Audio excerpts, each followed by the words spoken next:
Hello, friends. I am Mercy Otis Warren, and this is Voice of the Colonies. This second week of September 1775 brings us news of bold marches, stormy seas, councils of war, and so much more. And it's brought to you in part by... Tired of yelling "hold the line" only to lose your voice by musket volley too? Try the Patriots Pep Talk horn. It amplifies your voice across the battlefield, barn, or awkward town meetings. Preloaded with popular phrases like, "Stand firm," "Don't eat the hardtack yet," "We're only slightly outnumbered." The Patriots Pep Talk horn. Pep louder, die prouder. Let us begin. The story stirring the most whispers tonight comes from General Benedict Arnold, as he marches at the head of over 1,100 men. His destination? Quebec, in Canada. His goal is to bring our northern neighbors into this fight for liberty. Now, this is no easy march. The path winds through rough forests and across wild rivers. The journey is far longer than expected, more than 300 miles. Rain pours down, sickness spreads, and the terrain, well, it seems determined to stop them. And they're not alone in this northern push. Ethan Allen and Major John Brown are riding through the countryside between St. John and Montreal. They are spreading proclamations, urging locals to join the patriot cause. Some do, like James Livingston, who raises a militia of 300 near Fort Chambly. Now let's look to New Jersey, where at the Second River, between Belleville and Bloomfield, patriot militiamen are tangling with British patrols. No grand armies clashing here, just neighbors with muskets taking shots in thickets and along riverbanks. But do not mistake small for unimportant.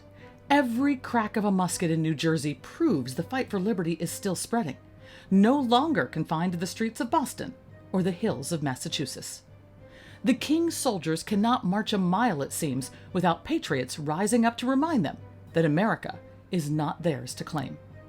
Meanwhile, General George Washington calls his officers together near Boston. He lays out a daring idea to send soldiers across the harbor in flat-bottom boats to surprise the British, then strike Boston and try to end the siege. But after weighing the risks, the council votes against the plan, saying the danger is just too great and the losses might be too heavy. Also, winter is fast approaching. Speaking of the weather, Mother Nature herself is joining the battle this week. A monstrous hurricane, now called the Independence Hurricane, has hit the colonies. In Virginia and North Carolina, winds flatten cornfields, smash mills, and toss ships like they're toys. The storm then races north across the sea and devastates Newfoundland. More than 4,000 people were killed. And if storms were not enough, sickness spreads as well. A smallpox outbreak is moving through parts of New England. Families fear its reach and towns begin to quarantine the sick. Doctors already weary from tending soldiers are doing their best, but with limited remedies. We'll be back after this. Having serious thoughts about rebellion?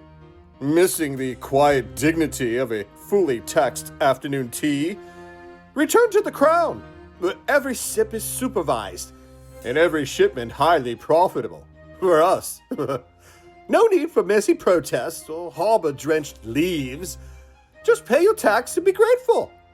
So, sit back, sip your taxed tea, and remember, thinking is treasonous.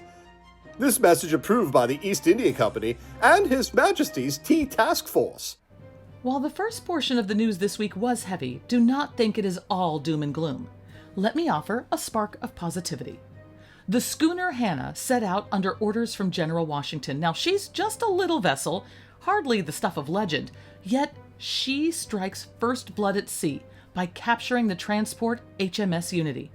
This is the very first ship to sail under our continental banner, and her capture of British cargo sends ripples through every harbor. It lets the sailors, the fishermen, the privateers all know, yes, we can take them. Yes, the ocean can be ours. Now again, the Hannah isn't a big, grand frigate, but she's the start of something big. She's the beginning of a patriot navy. Now let us turn to the quieter stories, the ones not shouted from the battlefield, yet just as vital. In towns struck by the Independence hurricane this week, farmers are working to replant their corn and gather what little remains from their fields.